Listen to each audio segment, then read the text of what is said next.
this next part is when I would have lost all hope for survival. Oh yeah, yep. That's when I head out. Solo leveling jumpings are insane. So after watching episode 2 of Solo Leveling, I think we all can come to I've an been waiting agreement for that this episode man Jin Woo had the team on his back. No, I haven't watched the episode yet, so you about to review it for me. The same E-rank y'all was making fun of. The same E-rank No I way went this to nigga had for a team on the Easy back. Baggage had an all-star performance. All-star? But anyways, this episode kicks off right after Homeboy got eviscerated. Okay, they got and OG packed. figured out if you move, you will get Nigga, burned. don't That's when we move. see that OG got his whole arm snatched. Oh shit! And whoever is the higher being that's giving out these superpowers, I swear they purposely give the most unqualified niggas the healing powers. Like OG got his whole arm took bleeding out as we speak, and Shorty's over here in the fetal position. Now unless you— Nah, I'll be dead, bro. If my arm was missing and the healer on the team is sitting there laid out scared, oh, I'm slumping that. forced by law to become 100 if you're born with these powers, Shorty should have just became a normal doctor. She would have made a bad. Then after the intro, it cuts to his sister and this hating ass nigga. Cause the first thing she does when walking into the class is ask about her brother. Then she explains how he's an E-rank hunter and shit like that. But Shorty had no reason to mumble under her breath, oh, I bet I can do a better job than him. Oh yeah, if I was a sister, I would have backhanded that bitch. Don't turn over like that, no nigga. Congratulations, I guess that was uncalled for. You never met the nigga, why he gotta catch a diss. Then it cuts back to the dungeon and this dude right here simply cannot stay put for 5 minutes like talking about how he's confident in his speed. And to be honest, just by looking at it, you confident in your speed, you're cooked, buddy. I mean look at his stance, bro. Bro, like he got some speed on, I ain't gonna lie. But nigga, he said don't move. What does that mean, nigga? Don't fucking move. He's about to get packed. Watch. It's fair, I should have known he was cooked. He threw in the black and red tracksuit, and out of every shoe he could have put on, he said, oh yeah, them all greens gonna hit. All green with no is crazy. socks too. Walking out the house like that should be a federal crime. They even gave my boy this cool scene with the glowing eyes, and I was like, hold up, he might actually do something. But when he dashed off, I knew I was just wishful thinking, because bro didn't even make it halfway to the door and running in a— oh my gosh! Oh my! Nigga, all was left was his fucking feet, bro. And how ironic is that his feet was left after he said, oh, I'm gonna outrun this shit. Nigga, you're dumb as hell. Got eviscerated. Straight line definitely didn't help. The first time the statue shot those lasers, it was a whole beam. But like, I'm telling you, bro, I'm not moving after I seen the first thing that got deleted, dog. It was a simple pop shot and it still caught your ass. So now this is the first moment when Jin started to carry the team on his back. He remembered when they first walked into the boss arena, there were 3 commandments posted. The first one being revere God. So that man got up, looked the statue dead in his eyes, and it was 1.5 seconds away from getting taken off the map. But he quickly threw his head down. That's when he figured out the first step to getting out of here was bowing your head, and that's exactly what everyone did. And I ain't gonna lie, I'm not bowing my head to no nigga, bro, except Jesus Christ, my nigga. I'm not bowing my head, bro. Fuck that nigga. I don't care. I ain't doing it. And this next part is when I would have lost all hope for survival. Oh yeah, yep. That's when I head out. That's when I delete my own stuff from the show. If this nigga out here cranks up, that's when I delete my own stuff from him. So that's when I purposely walk and die.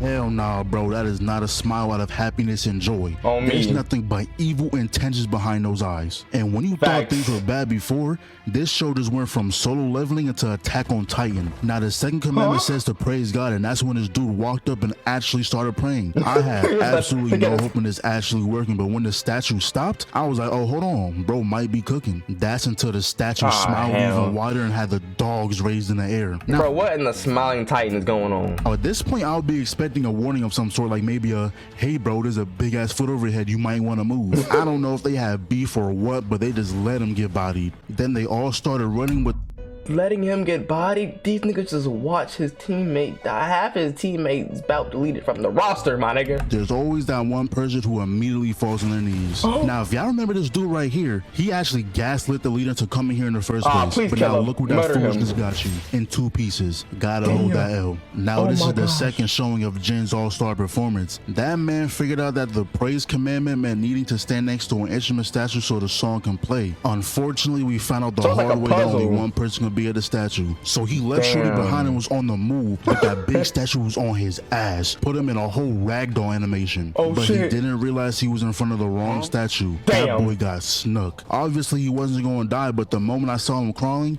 I knew for a fact he lost something. But hey, nigga, one time he ended up making it to the statue, so Big Bro sat back down. And I just said I know for a fact he lost something, and he for sure did. That foot is gone. Oh my gosh. I don't know if healers can recover full limbs or if you gotta be an S rank for that, but Shorty didn't have enough mana to even try. Damn. But now this bitch boy right here is really trying to blame OG for everything that happened. Like, did you forget he was the one who wanted to leave in the first place? Facts. You was the one who gaslit him into deciding by vote. Not gonna lie, OG a bigger man than me. Let that bitch boy try to put the blame on me. That backhand's getting thrown. I was just about to say that, bro. I'm backhand the fuck out of that nigga. Oh, get your ass up, nigga. But anyways, this is when the final phase begins, with the last commandment being prove your faith. Now I'm pretty sure everyone can figure out what that means. Somebody gotta go. And here we go again with bitch boy acting up. At this point, I want him to get done in the worst way possible. So when OG entered a circle and a single fire lit up, I was like, damn,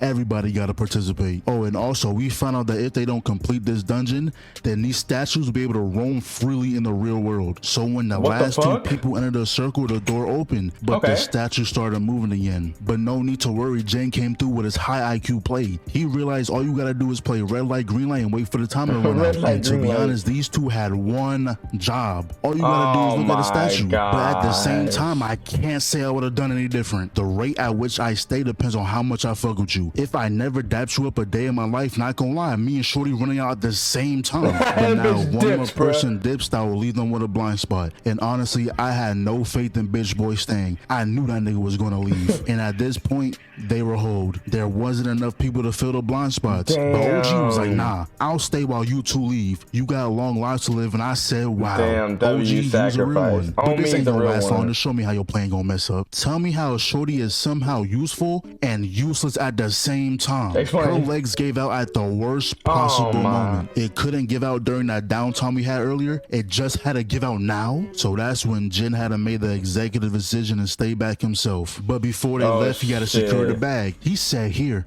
I said I'd take you out, so go buy yourself some dinner. OG then knocks her out and they both leave the dungeon. And now it's only one. But at least he can go out holding a real weapon and not that weak ass knife.